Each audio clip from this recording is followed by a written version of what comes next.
Hello friends, welcome to my channel never give up. तो दोस्तों, ये हमारी एनसीईआरटी की सीरीज़ चल रही है। तो जिसमें हम 6 क्लास की ज्योग्राफी की एनसीईआरटी को कंप्लीट कर रहे हैं, जिसमें हमने 5 चैप्टर पिछली वीडियोस में कंप्लीट कर लिए हैं। हमने फुली चैप्टर्स पढ़े हैं। उसमें आप जिसने भी चैप्टर्स को नहीं देखा है या जो वीडियो देखना चाहते हैं तो वो इसी चैनल पर वीडियोस देख सकते हैं। उसमें फर्स्ट से लेकर के 5 तक सारे चैप्टर कंप्लीट करा दिए गए हैं। आज हम 6 चैप्टर को कंप्लीट पढ़ेंगे। तो चलिए स्टार्ट करते हैं। ये है पृथ्वी के प्रमुख स्थल रूप। तो ये चैप्टर नंबर 6 है। ठीक है, आपने इसमें कुछ स्थल रूपों को जरूर देखा होगा जो चित्र 6.1 में दिखाए गए हैं। आप देखेंगे कि पृथ्वी की सतह सभी जगह एक समान नहीं है। पृथ्वी पर अनगिनत प्रकार के स्थल रूप हैं। स्थल मंडल के कुछ भाग ऊंचे नीचे हैं तथा कुछ समतल होते हैं। जैसा कि हम सभी जानते हैं कि हमारी पृथ्वी कहीं से भी एक समान नहीं है। हमारी पृथ्वी पर कहीं पर्वत हैं, कहीं पठार हैं, कहीं नदियाँ हैं, कहीं झीलें हैं, कहीं झरने हैं। ठीक है, तो इसीलिए ये ही पृथ्वी के स्थल रूप होते हैं। ठीक है, ये स्थल रूप जो होते हैं ये 2 प्रक्रियाओं के परिणाम स्वरूप बनते हैं। आपको यह जानकर आश्चर्य होगा कि मैदान जिस पर आप खड़े हैं उसमें धीरे धीरे गति हो रही है। ठीक है, ये जो हमारी पृथ्वी है, पृथ्वी हमारी रोटेट करती है, अपने अक्ष पर घूमती है। हमने पिछले चैप्टर्स में पढ़ा था पृथ्वी अपने अक्ष पर भी घूमती है, प्लस जो है सूर्य की परिक्रमण भी करती है सूर्य का। तो इसमें धीरे धीरे गति हो रही है, के अंदर लगातार गति हो रही है। प्रथम या आंतरिक प्रक्रिया के कारण बहुत से स्थानों पर पृथ्वी की सतह कहीं ऊपर उठ जाती है तो कहीं नीचे धंस जाती है। ठीक है फ्रेंड्स, जैसे कि इसमें दिखाया गया है, ये पर्वत दे रखे हैं आपके यहाँ पर। ये हैं आपके पर्वत, ये है पठार, ये है आपकी घाटियाँ, ये है पहाड़ियाँ, ये है नदियाँ, ये मैदान, ये सहायक नदियाँ हैं आपकी, ये झीलें हैं। इस प्रकार से पृथ्वी पर पृथ्वी पर ना ये सारी स्थल आकृतियाँ बनी हुई हैं। तो इन्हीं के बारे में हम पढ़ना है। ये जो चैप्टर का नाम ही है पृथ्वी के प्रमुख स्थल रूप, इन्हीं के बारे में हम सब चीज़ों के बारे में पढ़ेंगे आज। ठीक है, दूसरी है प्राय प्रक्रिया स्थल की लगातार बनने एवं टूटने की प्रक्रिया है। पृथ्वी की सतह के टूटकर घिस जाने को अपर्दन कहते हैं और अपर्दन की क्रिया के द्वारा सतह नीची हो जाती है तथा निक्षेपण की प्रक्रिया द्वारा इनका फिर से निर्माण होता है। ये 2 प्रक्रियाएं बहते हुए जल, वायु तथा बर्फ के द्वारा होती हैं। हम विभिन्न स्थल रूपों को उनकी ऊंचाई एवं ढाल के आधार पर पर्वतों, पठारों एवं मैदानों में वर्गीकृत कर सकते हैं। सबसे पहले हम पर्वत को पढ़ेंगे। पर्वत पृथ्वी की सतह की प्राकृतिक ऊंचाई है। पर्वत का शिखर छोटा तथा आधार चौड़ा होता है। पर्वत का शिखर कैसा होता है? छोटा और आधार चौड़ा। इस तरीके से ये पर्वत का आधार होता है और ये पर्वत का शिखर होता है। ये बोला जा रहा है कि पर्वत का जो शिखर जो होता है वो छोटा होता है, इस तरीके से। ठीक है, कुछ पहाड़ बादलों से भी ऊंचे होते हैं। जैसे जैसे आप ऊंचाई पर जाएंगे जलवायु ठंडी होती जाती है। कुछ पर्वतों पर हमेशा जमी रहने वाली बर्फ की नदियाँ होती हैं, उन्हें हिमानी कहा जाता है। ये क्वेश्चंस आपसे पूछे जा सकते हैं। ये 1 लाइनर होते हैं कि हिमानी किसे कहते हैं, और उसमें कई सारे 3 या 4 ऑप्शन डाल देगा। उसमें एक ऑप्शन ये भी होगा कि पर्वतों पर हमेशा जमी रहने वाली बर्फ़ की नदियों को क्या कहा जाता है? हिमानी कहा जाता है। यहाँ कुछ ऐसे भी पर्वत हैं जो समुद्र के भीतर हैं तथा जिन्हें आप देख नहीं सकते। तो फ्रेंड्स, जो पृथ्वी के ऊपर हैं जितने भी हैं पर्वत, पहाड़, पठार, वो सब हम देख पाते हैं, लेकिन समुद्र के अंदर भी जो है पर्वत होते हैं। तो आगे कह रहा है, कठोर जलवायु होने के कारण पर्वतीय क्षेत्रों में बहुत कम लोग निवास करते हैं। वहाँ का धरातल खड़ी ढाल वाला होता है तथा कृषि योग्य भूमि की कमी होती है। पर्वत एक रेखा के क्रम में व्यवस्थित हो सकते हैं जिसे श्रृंखला कहा जाता है। बहुत से पर्वतीय तंत्र समांतर श्रृंखलाओं के क्रम में होते हैं जो सैकड़ों किलोमीटर तक फैले होते हैं। हिमालय, आल्प्स तथा एंडीज क्रमशः एशिया, यूरोप तथा दक्षिण अमेरिका, ये दे रखा है ना आपको यहाँ पर। ये हिमालय में आल्प्स तथा एंडीज क्रमशः एशिया, यूरोप, दक्षिण अमेरिका की पर्वत श्रृंखलाएं हैं। तो पर्वतों की ऊंचाई एवं आकार में भिन्नता होती है। पर्वत 3 प्रकार के होते हैं: वलित पर्वत, भ्रंशोद पर्वत तथा ज्वालामुखी पर्वत। फ्रेंड्स, ये आपको याद रखना है पर्वतों के बारे में। पर्वत 3 प्रकार के होते हैं: कौन कौन से? वलित पर्वत, बृहस्पति पर्वत और ज्वालामुखी पर्वत। आगे हम इनके बारे में डिटेल से पढ़ेंगे कि बृहस्पति पर्वत क्या होते हैं, वलित पर्वत क्या होते हैं और ज्वालामुखी पर्वत क्या होते हैं और ये कैसे बनते हैं। ठीक है फ्रेंड्स, हिमालय तथा आल्प्स वलित पर्वत हैं। ये बहुत इंपॉर्टेंट है कि हिमालय और आल्प्स कैसे पर्वत हैं। हिमालय और आल्प्स वलित पर्वत हैं। आपसे क्वेश्चन में पूछ लिया जाता है या कई बार ये पूछा भी गया है कई बार एग्जाम्स में कि ये आपको पर्वत के नाम दे देगा और पूछेगा इनमें से निम्न में से कौन से वलित पर्वत के उदाहरण हैं। तो आपको हिमालय दे देगा, आल्प्स दे देगा या आपको 2 और नेम दे देगा। तो आपको जब पता होगा ना, आपने पढ़ा हुआ होगा अच्छे से कि हिमालय और आल्प्स कैसे पर्वत हैं, वलित पर्वत, जिनकी सतह ऊबड़ खाबड़ तथा शिखर सक्वाकार हैं। भारत की अरावली श्रृंखला विश्व की सबसे पुरानी वलित पर्वत श्रृंखला है। भारत की कौन सी? ये है अरावली पर्वत श्रृंखला। अरावली पर्वत श्रृंखला विश्व की सबसे पुरानी वलित पर्वत श्रृंखला है। ये भी इम्पोर्टेंट क्वेश्चन है। तो आगे पढ़ते हैं। अपर्दन की प्रक्रिया के कारण यह श्रृंखला घिस गई है। उत्तरी अमेरिका के अपलेशियन तथा रूस के यूराल पर्वत गोलाकार दिखाई देते हैं। इनकी ऊंचाई कम है। ये बहुत पुराने वलित पर्वत हैं। जब बहुत बड़ा भाग टूट जाता है तथा ऊर्ध्वाधर रूप से विस्थापित हो जाता है तो बृहस्पति पर्वतों का निर्माण होता है। ऊपर उठे हुए खंड को उत्खंड हास्ट तथा नीचे धंसे हुए खंडों को द्रोणिका वंश ग्राबेन कहा जाता है। यूरोन की राइन घाटी तथा वॉस्जेस पर्वत इस तरह के पर्वत तंत्र के उदाहरण हैं। बृहस्पति पर्वत के उदाहरण कौन कौन से हैं? यूरोप की राइन घाटी तथा वॉस्जेस पर्वत इस तरह के पर्वत तंत्र के उदाहरण हैं। ये आपको इसमें इमेज में दिखा रखा है। ठीक है, ऊपर उठे हुए भाग को क्या कहते हैं? ये जो भाग ऊपर उठा हुआ है पर्वतों का, इसे कहते हैं उत्खंड भ्रंश। और जो ये नीचे की तरफ जो दब जाता है, इस भाग को कहते हैं, इस भाग को द्रोणिका वंश, द्रोणिका भ्रंश कहते हैं।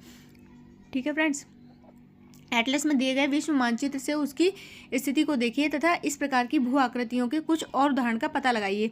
ये आपको जो इसमें ये छोटा सा इमेज दे रखा है, आपको चित्र दे रखा है बृहस्पति पर्वत का, लेकिन एटलस में इसको और बड़े में अच्छे से उसकी डिटेलिंग दे रखी है। तो आप उसमें जाकर एटलस में आपको देखने को ये मिलेगा। आप एटलस खरीद करके अगर इसे अच्छे से और पढ़ना चाहते हैं क्लैरिटी के साथ, तो आप एटलस में इसे देख सकते हैं। ज्वालामुखी पर्वत ज्वालामुखी क्रियाओं के कारण बनते हैं। ज्वालामुखी पर्वत ज्वालामुखी क्रियाओं के कारण बनते हैं। अफ्रीका का माउंट किलिमंजारो तथा जापान का फ्यूजियामा इस तरह के पर्वतों के उदाहरण हैं। पर्वत बहुत लाभदायक होते हैं।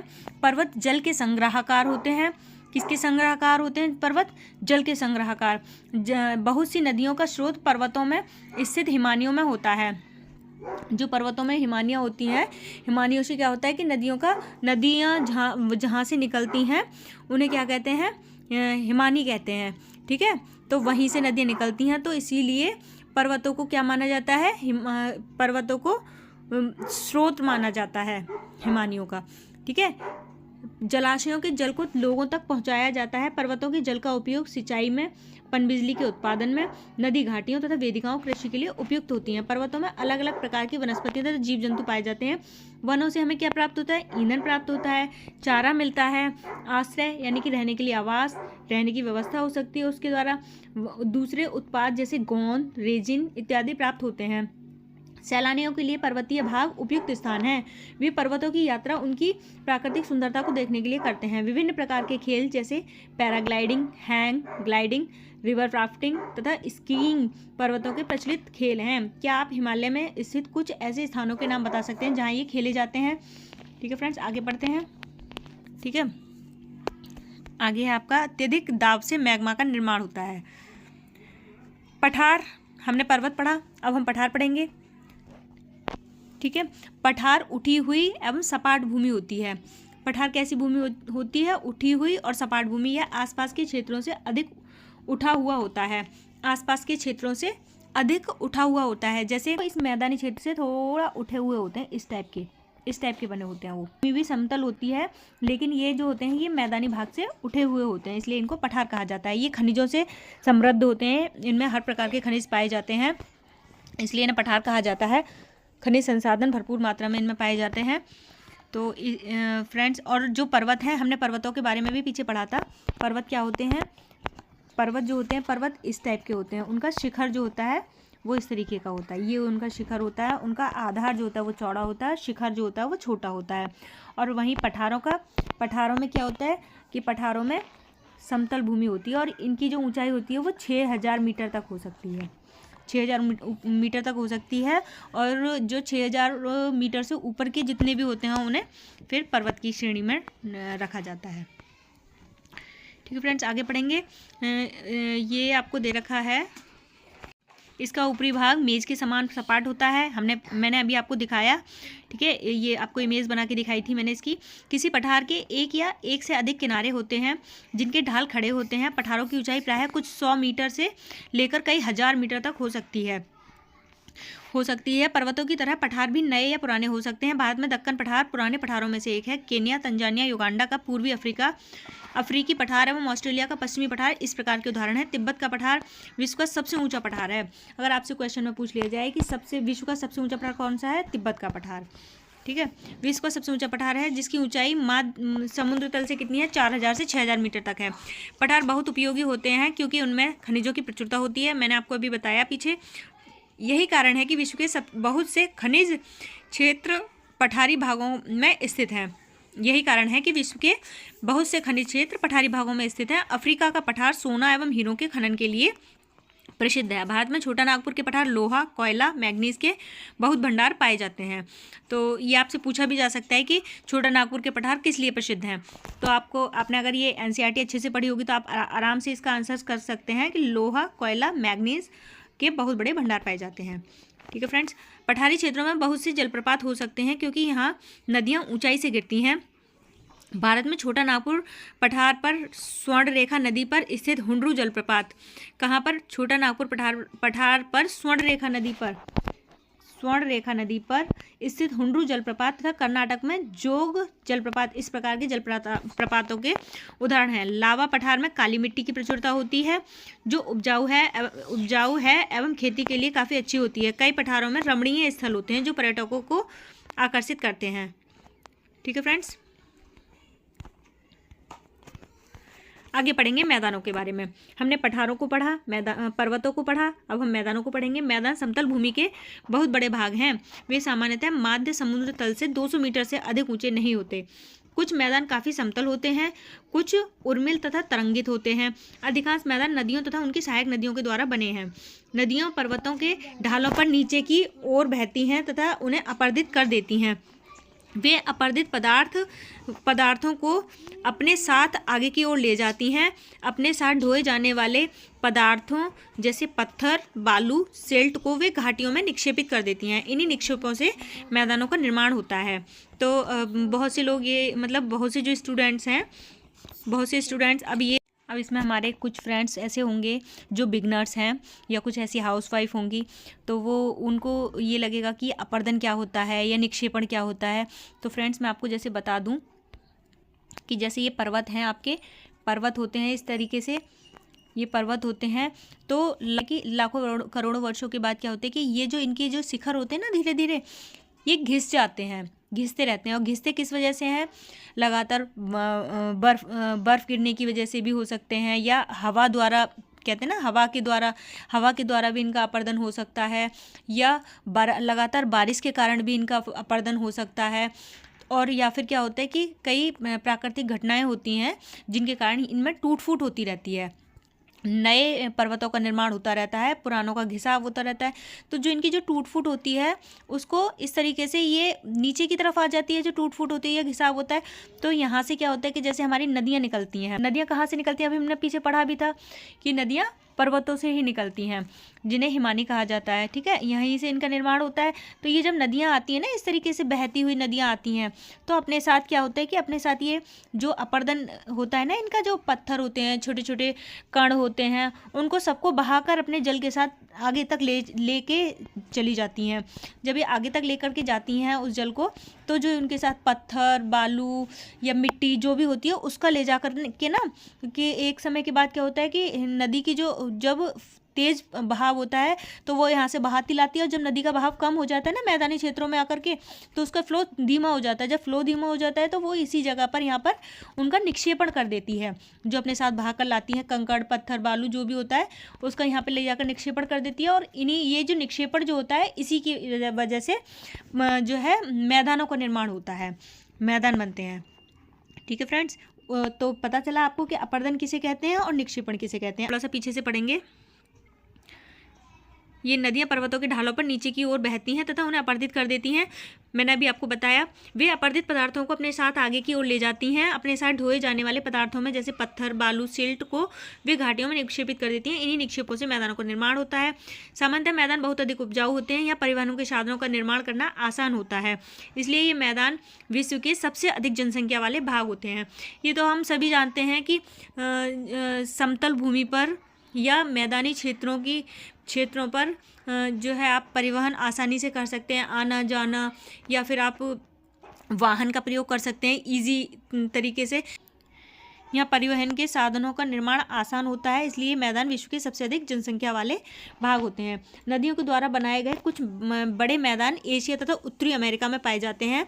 एशिया में स्थित भारत में गंगा एवं ब्रह्मपुत्र का मैदान सबसे मैदान तथा चीन में यांगत्से नदी का मैदान इसके प्रमुख उदाहरण है। मैदान मनुष्यों के रहने के लिए सबसे उपयोगी क्षेत्र है। यहाँ की जनसंख्या बहुत अधिक होती है क्योंकि मकानों के बनाने तथा खेती के लिए यहाँ समतल भूमि की प्रचुरता होती है। उपजाऊ मिट्टी के कारण यह भाग खेती के लिए काफ़ी उपयुक्त होता है। भारत में गंगा का मैदान देश में सबसे अधिक जनसंख्या वाला क्षेत्र है। ठीक है, गंगा के मैदानों में जो भारत है, हमारा प्यारा भारत, उसमें जो गंगा के मैदान जो हैं वो सबसे अधिक जनसंख्या वाला क्षेत्र है। स्थल रूप एवं लोग। स्थल रूपों की विभिन्नता के अनुरूप ही मानव विभिन्न प्रकार से जीवन यापन करते हैं। पर्वतीय क्षेत्रों का जीवन यापन कठिन होता है। मैदानी क्षेत्रों का जीवन यापन पर्वतीय क्षेत्रों की तुलना में सरल होता है। मैदानों में फसलें उगाना, घर बनाना, सड़कें बनाना पर्वतीय क्षेत्रों की तुलना में अधिक आसान होता है। विभिन्न प्रकार के स्थल रूपों पर रहने वाले लोगों के रहन सहन के तरीकों में कुछ अंतर होता है। क्या आप उनमें से कुछ अंतरों को बता सकते हैं? कभी कभी प्राकृतिक आपदाएं, भूकंप, ज्वालामुखी उद्गार, तूफान, बाढ़ बहुत विनाश कर देते हैं। इन आकस्मिक घटनाओं के बारे में जागरूक पैदा करके हम इनके आने वाले खतरों को कम कर सकते हैं। हम कितने तरीकों से जल एवं स्थल को उपयोग में ला सकते हैं, इसका पता हम अपने आसपास के क्षेत्रों से लगा सकते हैं। प्रायः हम स्थल का उपयोग गलत तरीके से करते हैं, जैसे उपजाऊ भूमि पर मकानों का निर्माण कर देते हैं। इस प्रकार हम लोग कूड़ा किसी भी भूमि या पानी में फेंक देते हैं जो उन्हें गंदा कर देता है। हमें प्रकृति के इस महत्वपूर्ण वरदान का उपयोग इस प्रकार नहीं करना चाहिए। उपलब्ध भूमि केवल हमारे ही प्रयोग के लिए नहीं, यह हमारा कर्तव्य है कि हमारी आने वाली पीढ़ियों के लिए भी बहुत पृथ्वी को सुरक्षित रखा जाए। ठीक है फ्रेंड्स, इसमें ये कहा गया है कि हमें अपनी पृथ्वी को किस तरीके से बचाना है। हमें स्वच्छ भारत मिशन भी चलाया गया है सरकार के द्वारा। स्वस्थ शरीर में स्वस्थ मस्तिष्क का निवास करता है, ये हम सभी जानते हैं। और स्वस्थ शरीर के लिए स्वच्छ पर्यावरण, विशेष रूप से साफ जल, वायु, स्वच्छ वातावरण प्राथमिक आवश्यकताएं हैं। इन सभी प्राथमिक आवश्यकताओं को सभी लोगों को सुलभ कराने हेतु भारत सरकार द्वारा स्वच्छ भारत मिशन कार्यक्रम चलाया गया है। ठीक है फ्रेंड्स, तो ये चैप्टर था आपका, ये चैप्टर कंप्लीट हो गया है। ये आपकी गतिविधियाँ दे रखी हैं इसमें, 1 में क्या है, नंबर 2 में क्या है, नंबर 3 में, नंबर 4 में, इस टाइप से दे रखा है। जो हमने स्थल रूपों के बारे में पढ़ा उसी स्थल रूप को यहाँ पर 1, 2, 3, 4 में दर्शाया गया है आपका। ठीक है फ्रेंड्स, प्रश्न दे रखे हैं, इन अभ्यास प्रश्नों को करने का आप प्रयास कीजिए। पूरा चैप्टर कंप्लीट करके दोबारा से अच्छे से उसे पढ़ के। तो फ्रेंड्स, इस तरीके से आज हमने ये चैप्टर 6 को कंप्लीट करा। अब हमारा नेक्स्ट जो चैप्टर होगा वो होगा चैप्टर नंबर 7। तो थैंक यू सो मच। और अगर आपको वीडियो अच्छी लगी हो तो लाइक करें, सब्सक्राइब करें।